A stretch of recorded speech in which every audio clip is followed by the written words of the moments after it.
sur cette période entre 2018 et 2023. Et il se trouve qu'on part de 37 milliards de masse salariale. Je ne voulais pas donner les chiffres parce que le directeur général est en train de faire valider les comptes et il va faire une tournée pour donner les chiffres exacts. Donc, entre 2018 et 2022, parce que les chiffres que nous avions, on est passé de 37 à 43 milliards. Et le problème principal qui a été pointé, ce n'est pas tout à fait la réduction des salaires, c'est l'indexation des salaires à l'inflation. Nous savons tous que les prix de vente de la SEG sont bloqués, mais on s'interroge si on doit garder cette indexation. Voilà le vrai problème. Mise en relief les recrutements qui ont été faits sans tenir compte, sans respecter les règles de procédure en la matière.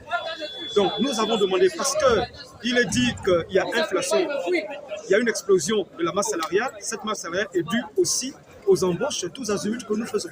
Nous avons dit, et la base nous avons donné le cas, d'aller vers la direction générale pour remettre à plat tous les recrutements qui n'ont pas respecté justement les procédures en vigueur pour les embauches.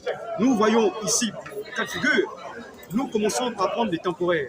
Un Gabonais, on le prend le mot temporaire. Après temporaire, un contrat professionnalisant. Après professionnalisant, il monte en contrat CDD, contrat à durée déterminée. Ensuite, nous le confirmons en contrat à durée indéterminée. Or, nous avons constaté, et ce surtout dans la période du mois de juin, qu'il y a eu près de 135 embauches, mais qui n'ont pas respecté ces procédures. Il y a des gens qu'on regarde dans nos services, on vous demande d'où venez-vous, où avez-vous commencé? Non. Directement en CDI.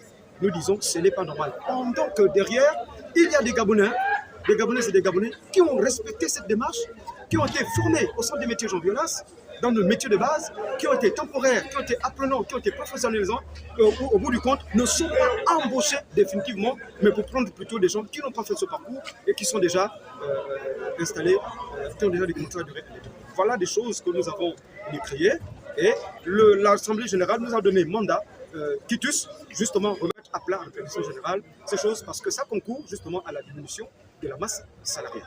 On ne peut pas nous enlever ici pour nous amener dans un autre pays.